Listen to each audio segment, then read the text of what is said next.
여러분, 사람을 비롯한 대부분의 생명체들은 어렸을 때보다 어른이 되고 나면 더 사이즈가 커지죠. 그런데 종종 예외도 있다고 합니다. 어렸을 때가 다 자랐을 때보다 더 클 때가 있다고 하더라고요. 예를 들면 황제 펭귄 같은 경우는 이 새끼 펭귄이 이 다 큰 펭귄보다 더 크다고 합니다. 아니면 패러독스 개구리라는 이 생명체도 좀 특이하죠. 올챙이 때는 한 25cm, 굉장히 크죠. 올챙이 치고. 그런데 다 자라서 개구리가 되면 9cm가 된다고 합니다. 그러니 이렇게 딱 자라서 다 크면 그것이 더 크고 더 견고하고 더 강해질 줄 알았는데, 어떤 생명체들은 사실은 이렇게 더 약해지는 것, 더 작아지는 것이 있다는 것을 보게 되는 거죠. 여러분, 우리 사람도 그렇지 않습니까? 뭐 키나 몸은 사실은 어른들이 훨씬 큽니다. 그런데 어떻게 보면 마음의 단단함, 마음의 기쁨, 마음의 평안, 마음의 즐거움, 인생에 있어서 어려운 일이 왔을 때 그걸 별거 아닌 것처럼 여기는 어떤 이런 부분들은 우리 어른들보다 아이들의 마음이 더 단단하지 않는가, 이런 생각이 듭니다. 어른이 되어가는 과정 가운데 더 전문 용어로 쫄보가 되고 겁이 많아지고 무서워지고 두려워지는 것들이 더 많지 않는가, 이런 생각이 듭니다. 어른이 되어서 더 소극적이게 되고 조금 더 약해 빠져지는 우리의 모습을 발견할 때가 있는 것이죠. 오히려 아이들을 보면 진짜 그 아이들 뭐 좀 힘들어도 하루 딱 지나면 그냥 뭐 아무 일도 없었던 것처럼 그냥 웃습니다. 애들 혼내본 부모들은 다 아시죠? 예, 밤에 진짜 시게 혼내는데 그 다음날 웃으면서 다가오는 아이들 보면, 여러분, 부부들은 보통 그렇지 않죠? 예, 밤에 시게 싸우면 그 다음날 아침에 웃으면서 다가갑니까? 대답 안 하셔도 됩니다. 예. 다가가기 쉽지 않죠. 예. 그래서 성경은 해가 지기 전에 분을 풀으라고 우리에게 이야기하는데, 여러분 이걸로 제발 상대에게 협박하지 마시기를 축복합니다. 여러분, 그리스도인으로 우리가 하루 이틀 산 것도 아니죠. 꽤 오래 살았죠. 꽤 오래 살았지만 항상 기뻐하고 감사할 수 있을 것 같은데, 산불, 불평, 불만, 불안으로 가득 차 있는 우리의 모습들도 발견하게 됩니다. 시간이 지날수록 더 강해져야 되는데, 견고해져야 되는데, 시간이 지나도 여전히 약한 우리의 모습을 발견하게 되는 것입니다. 여러분, 약 3000년 전에도 그리스도인으로 하나님의 사람으로 꽤 긴 시간을 살았지만, 이 사람이 기록한 시를 보니까 너무 초라하고 약해져 있습니다. 그 시인의 이름은 바로 다윗입니다. 이 다윗은 지금 현대를 살아가고 있는 우리와 별로 다를 것이 없어 보입니다. 특히 오늘 본문 말씀을 보면 진짜 다윗의 상태는 엉망진창입니다.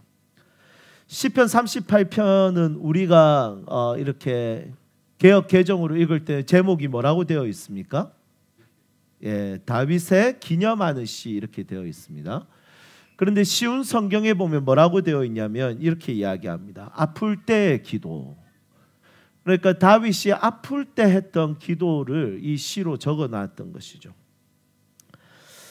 저는 오늘 설교 제목을 이 아플 때의 기도, 이 쉬운 성경의 제목을 채용해서 이렇게 같이 나누려고 합니다. 여러분, 아픈 것은 힘들죠. 네. 예를 들면 제가 우리 지연 형제의 발을 밟았어요. 세게 발을 밟았는데 지연 형제가 울어요. 울 때 제가 사과를 했습니다. 사과를 했는데 계속 울어요. 그런다고 해서 제가 야 울지 마 이렇게 하면 됩니까, 안 됩니까? 야 내가 사과했는데 왜 계속 울어? 사실은 사과를 안 받아줘서 우는 게 아니라 아파서 우는 경우가 있죠. 계속 아프니까 눈물 나는데 이 사람은 사과를 안 받아줘서 그런 거라고 착각할 수도 있다는 거죠. 여러분, 마음의 상태와 상관없이 아프면 사람들은 울게 되어 있습니다. 여러분, 겨울에 우리 잠시 편의점 같은 데 갈 때 슬리퍼 신고 가다가 계단 올라가다가 잘못 딱 새끼 발가락 딱 이렇게 될 때 있지 않습니까? 신음소리조차 내기 힘든 그 상황. 여러분 그거 그렇게 했는데 야 그거는 뭐 이렇게 다 그럴 수도 있는 거지. 그렇게 아파하지만 한다고 안 아픈 게 아니지 않습니까? 생각만 해도 아파요. 여러분 이 다윗의 시는 참 위로가 되죠. 우리만 아픈 것이 아니라 다윗도 아팠다라는 이야기는 우리에게 위로가 됩니다. 2024년 저희 교단 주제는 주여 치유하게 하소서입니다. 이 세상에 아픈 사람들이 많고 고통받는 사람들이 많고 외로운 사람들이 많으니까 상처와 아픔이 많은 세상을 향한 교회적 사명으로 이번 올해 우리 교단은 치유하게 하소서입니다. 하지만 누군가를 치유하기 전에 우리의 처지가 다윗과 같을 때가 너무 많습니다. 지금 남 치유할 처지가 아닌 거예요. 지금 내 자신이 엉망진창인 거예요. 어떤 신실한 그리스도인은 이렇게 이야기합니다. 선교합시다. 제자가 됩시다. 가난한 사람을 도웁시다. 누군가에게 힘이 됩시다. 이것이 우리 그리스도인의 본분입니다. 야, 근데 본분이고 뭐고 간에 지금 그럴 여유가 전혀 없을 만큼 상황의 어려움을 맞이한 사람들, 그런 상황을 그럴 때를 지나가는 사람들도 있다는 것이죠. 여러분 성경은 참 좋은 게 하나님이 참 좋은 게 그런 상황에 놓인 자들을 향해서 그들을 억압하거나 그들에게 폭력적으로 대하는 것이 아니라는 것이 참 너무 성경이 하나님이 우리에게 좋으신 분이지 않을까 생각이 듭니다. 특히 오늘 시편 말씀 다윗의 고백은 그런 사람들에게 전혀 여유가 없는 그런 사람들에게 핑계가 아니라 투정 부릴 수 있는 이유를 주는 것 같습니다. 여러분 우리가 종종 뭔가를 해야 될 때 안 할 때 혼날 때 뭐 누군가 지적할 때 우리는 여러 가지 이유를 이야기할 때 사람들은 야 그거는 핑계고 그거는 핑계일 뿐이야. 지가 뭘 안다고 맞죠? 여러분 지 입장에서 그게 핑계일 수 있겠지만 내 입장은 핑계가 아니라 진짜 힘든 거예요. 맞죠? 그런데 그런 상황 속에서 핑계가 아니라 내 삶에 지금 이런 상황이 나에게 너무 아프다라는 이유가 되고 동기가 되고 그것으로 내가 내 자신을 방어할 수 있는 성경의 구절이 된다는 것은 참 감사한 일이라는 생각이 듭니다. 삶을 살아가다 보면 어떨 때는 당장 선교 현장에 가서 순교할 수 있을 것 같은 강한 열정이 있을 때가 있습니다. 여러분들도 다 그럴 때 있었지 않습니까? 지금이 그렇기를 축복하고 싶긴 합니다. 하지만 반대로 어떤 때는 숨고 싶고 아무도 나를 찾지 않으면 좋겠고 투정 부리고 싶고 이래서 천국 가겠나 싶을 때도 있을 수도 있습니다. 여러분 그런 시기를 지나는 자들에게 여러분 오늘 이 시는 너무나도 큰 위로와 힘이 됩니다. 저희 교회도 내년은 이제 10년 차입니다. 여러분 10년 동안 우리 교회가 참 많이 달려왔습니다. 올해 이제 주제가 찬양인데 내년은 한번 안식으로 좀 다 쉬죠. 예, 진짜 뭐 예배 빼고 다 쉽시다. 우선 교사들은 좀 힘내시고 찬양팀 힘내시고 나머지 다 쉬죠. 내년 선교도 우리가 후원하는 것도 좀 다 쉬고 1년 동안은 진짜 좀 쉬었으면 좋겠습니다. 야 교회가 쉬는 게 어디 있어? 이렇게 할 수 있지만 개척해봐라 해보십시오. 좀 쉬죠. 네. 그래서 내년은 진짜 안식이라는 주제를 가지고 진짜 아무것도 하지 말고 예배만 좀 드렸으면 좋겠습니다. 예, 하나님 앞에 기도하고 마음을 토로하고 그런 시간이 되면 좋겠다 생각이 듭니다. 우리 성도님들도 10년 동안 9년 동안 개척교회 섬긴다고 너무 고생 많으셨습니다. 한번 손을 앞으로 내밀어 보실까요? 자 왼쪽 어깨 올리고 한번 인사합시다. 수고했다. 자 옆에 있는 사람 어깨에 손 올리고 이야기해. 수고했다. 네. 하필은 개척교회 오셔서 잘못 걸리셨네요. 네. 개척교회면 좀 살살하고 이래야 되는데 선교할 거 다 하고 가난한 자들 나눠주고 그러다 보니까 너무 정신없이 달려온 것 같습니다. 여러분 기력이 빠져 있을 때 여러분 성경은 사람들이 너 그 핑계야 이 말을 성경은 못하게 할 수 있도록 우리에게 방어를 주는 것 같습니다. 물론 그렇다고 해서 너무 이걸 가지고 우리가 너무 방어하게 되면 신앙적인 문제가 아니라 사회적으로, 관계적으로 옆 사람을 지치게 할 수도 있습니다. 적당히 하십시오. 네, 적당히 피로해하시고 적당히 회복하시면 좋을 것 같아요. 그렇다면 우리는 어떻게 하면 회복할 수 있을까요? 오늘 이 시편 말씀 같이 한번 보도록 하겠습니다. 1절에서 4절을 보면 우선 다윗은 영적으로 상태가 별로 좋지 않습니다. 죄로 인해서 하나님께 완전 심하게 깨지고 있습니다. 그 깨지는 정도가 진짜 엉망진창입니다. 3절에 보니까 성한 곳이 없사오며 이렇게 이야기합니다. 내 뼈에 평안함이 없나이다. 뼛속 깊이 지금 고통스럽다는 것이죠. 그리고 5절에서 8절은 몸과 마음의 상태가 엉망진창입니다. 상처가 썩어서 악취가 나고 우매한 까닭이로다. 5절에 이렇게 되어 있죠.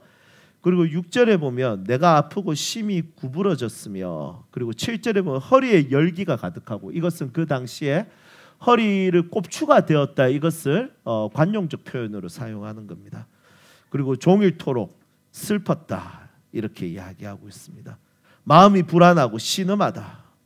여러분 이런 식으로 5절에서 8절은 몸과 마음의 상태가 엉망인 상태입니다. 그리고 11절은 어떻습니까?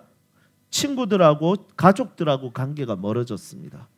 관계적으로 완전히 엉망진창이 되었습니다. 우리가 오늘 읽진 않았지만 19절에 보면 원수도 있었습니다. 원수가 활발하며 강하고 부당하게 나를 미워하는 자가 많으며. 여러분 지금 다윗의 상태는 영적, 신체적, 심리적, 관계적으로 완전히 밑바닥까지 추락한 상태죠. 완전히 작살난 상태입니다. 여러분 이런 말씀들을 봤을 때 다윗은 과연 일어날 수 있을까라는 생각이 듭니다. 여러분 또 다른 마음으로 왕이 힘들어봤자 얼마나 힘들겠어요 이렇게 생각할 수 있지만, 그런데 다윗이 이 말씀을 기록했을 때는 다윗은 지금 진짜 심리적으로, 영적으로, 육체적으로 그로기 상태라는 것을 볼 수 있는 것이죠. 여러분 만약에 원래 마음이 약한 사람이 힘들어하면 우리가 쟤는 원래 힘들어하는 애니까 이렇게 넘어갈 수 있어요. 그런데 다윗은 마음이 약한 사람이 아니었거든요. 어렸을 때부터 늑대하고 사자의 입에서 양을 구출해 왔던 사람이었어요. 골리앗 앞에서 모든 사람이 겁먹을 때 다윗은 물맷돌 5개 들고 당당하게 1대1로 맞짱을 떴던 사람입니다. 여러분 원래 심지가 약한 사람이 아니었죠. 심지가 견고하고 강한 사람이 이 이야기를 하면 이거 쉽지 않은 거죠. 여러분 이 사람은 진짜 지금 어려운 상태입니다. 여러분 제가 만약에 목회가 힘들다 이러면 목사님 맨날 그 말 하니까 뭐 이렇게 뭐 토요일날 교회 오면 자주 듣지 않습니까? 설교 준비하기 싫다 이 말 제가 자주 하거든요. 진짜 하기 싫거든요. 여러분 제가 그렇게 말하면 다 이해요. 근데 분당 우리 교회 이찬수 목사님 같이 영적 대가가 그렇게 말하면 여러분 신선하지 않겠습니까? 여러분 대훈 형제님이 힘들다 하면 우리 다 이해합니다. 네, 나이도 들었고 다 이해하죠. 대훈 형제님이 힘들어하면 지칠 때도 됐지. 오늘 아침에도 바로 오늘 이번 주 날씨가 너무 더워서 너무 힘들었습니다. 이해하죠.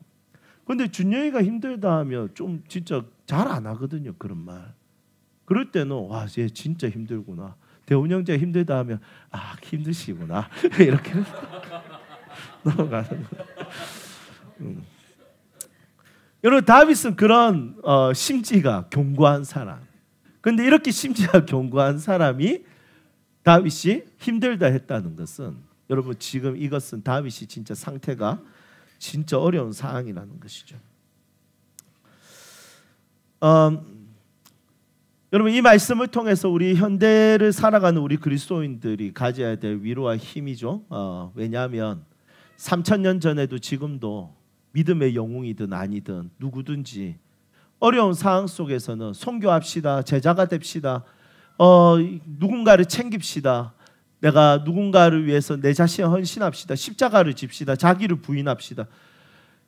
그럴 여유가 전혀 없는 상황 속에는 누구든지 있을 수 있다는 것에 대해서 이 말씀은 이야기하고 있다는 것입니다.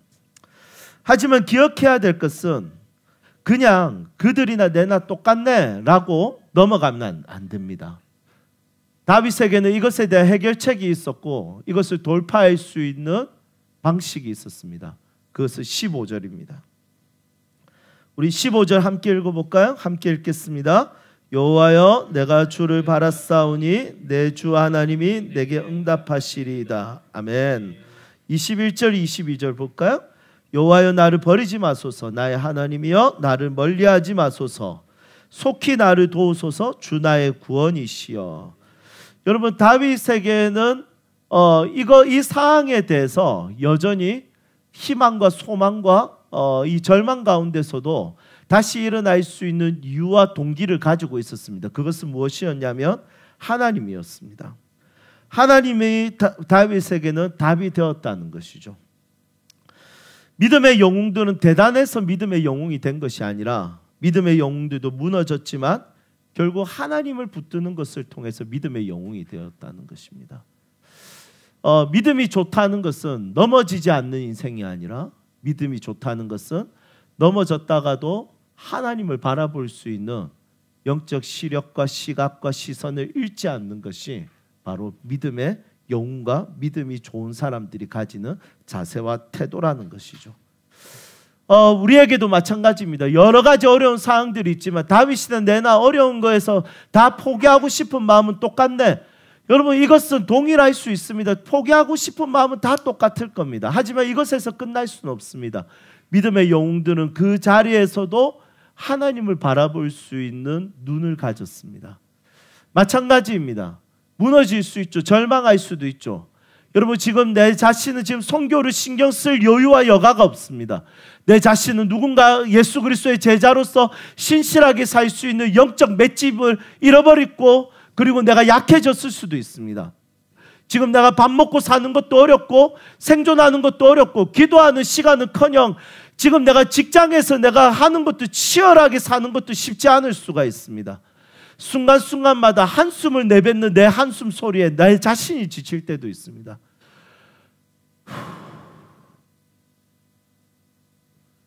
하지만 그럴 때 우리는 하나님을 볼 수 있는 사람들이 바로 그리스도인이라는 것입니다. 사랑하는 여러분, 여러분들의 삶 가운데 소망과 희망은 어디로부터 옵니까?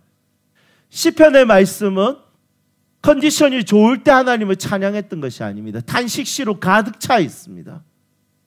난 뼈가 썩어 들어가는 것 같고 다른 시편에 보면 침상이 썩어 들어갈 만큼 내가 울었고 내 죄는 너무 크고 나에게 있는 모든 관계적인 것, 육체적인 것, 심리적인 것은 엉망진창이 되어버린 그 탄식시가 너무 많이 있습니다. 하지만 찬양이 되어서 이 시편이 이 성경에 기록된 것은 그런 와중에 하나님을 볼 수 있는 눈이 있었기 때문입니다. 내 상황 속에서 내가 기뻐할 믿음은 아니지만 지금 상황 속에서 내가 감사할 수 있는 정도의 믿음은 아니지만 그래도 이런 상황 속에서 하나님을 바라볼 수 있는 믿음이 이 믿음의 영웅들을 만들어 왔다는 것이죠.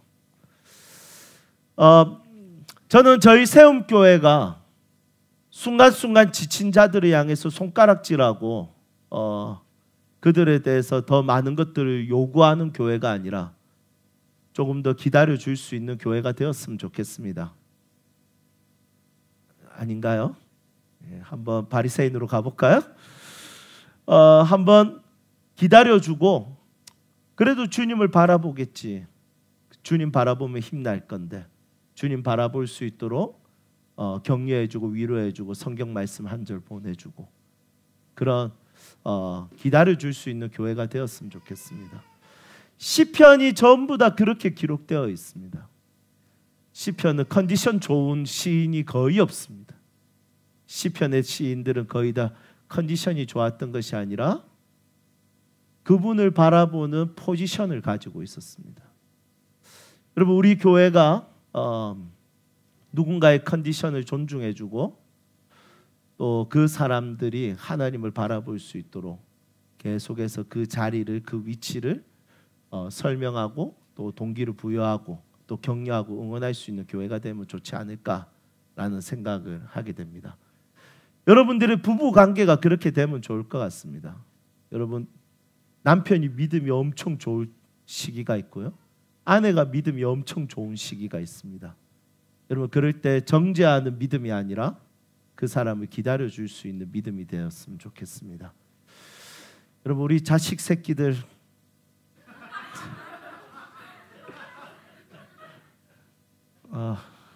믿음 기다려주죠. 예, 언젠가는 여름 성경학교 참석하다 은혜 받게 될 것입니다. 예, 언젠가는 여름 수련회 때 하나님 앞에서 손 들고 예배하는 날이 오게 될 것입니다. 예, 꾸준하게 그 자리에 기독교 예법을 따라서 아이들을 참석시키십시오. 그러면 언젠가는 그들이 하나님을 바라보게 될 겁니다. 호주 원주민들은 제가 좋아하는 채널이 있어요. 유튜브 채널인데, 보다라는 채널인데, 과학자들 패널들, 역사학자들 패널들, 철학자들 패널들이 나와서 서로 막 토론하는 거예요. 얼마 전에 올라왔던 토론이 죽음에 대한 건데, 동양 철학자, 서양 철학자, 뭐 이런 철학자들이 나와서 이야기하는데 너무 재밌게 봤어요. 그런데 그 내용 중에 이런 내용이 있었습니다. 호주 원주민들이 이렇게 마음이 아프잖아요. 마음이 아프면 이불로 이렇게 머리나 이런 데다 상처를 낸대요. 상처를 딱 낸대. 마음이 도저히 이길 수 없을 때 상처를 딱 내고, 그리고 내 마음은 절망스러운데 이 상처가 조금씩 아무잖아요. 아무는 걸 보면서 어떻게 생각하냐면, 이게 아물듯이 지금 내 마음도 아물고 있어 라고 생각을 한대요. 그래서 마음이 아픈 것을 몸에 상처를 내서 이거에 아문 것을 통해서 난 느끼지 못하지만 내 마음도 지금 낫고 있어, 이렇게 생각한대요. 민지자매 심리학적으로 어떻습니까? 이런 거는 괜찮은 방법입니까? 네, 그러면 여러분, 마음이 아플 때 다 찢을까요? 예. 네, 우리 민지자매 심리학 공부 전공이잖아요. 그래서 한번 물어봤는데 별 의미가 없네요. 근데 우리 그리스도인들은 마음이 다칠 때 어떻게 해야 되겠습니까? 어디 상처 낼까요? 예수님의 십자가의 상처를 볼까요? 여러분, 그것도 중요하겠지만, 그렇게 갖다 붙일 수도 있겠지만, 오늘 말씀 본문처럼 하나님을 바라보는 것, 하나님을 바라보고 그분이 일하시기를 기다리는 것이 가장 중요한 것이 아닐까 싶습니다. 그분이 일하시면 죄는 용서받습니다. 그분이 일하시면 우리의 상처는 치료받습니다.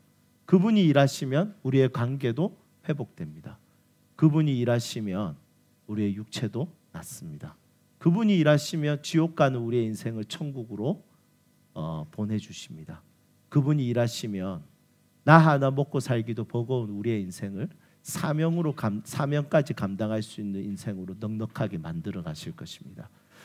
여러분, 그 소망 대신 하나님 바라보며 한 주 동안도 그분을 마음껏 예배하고 찬양하고 노래하는 시간들이 되기를 주님의 이름으로 축복합니다. 우리 옆에 있는 사람들과 인사합시다. 아프지 맙시다. 한 번 더 인사할까요? 아프면 좀 쉬세요. 네, 제가 할게요. 네. 네. 근데 그렇게 되려면 좀 교회 사람이 많아야 되지 않을까요? 더 이렇게 땜빵 인원이 좀 지수가 좀 높아야 되지 않겠습니까? 예, 전도합시다. 말씀 기억하면서 함께 찬양할까요?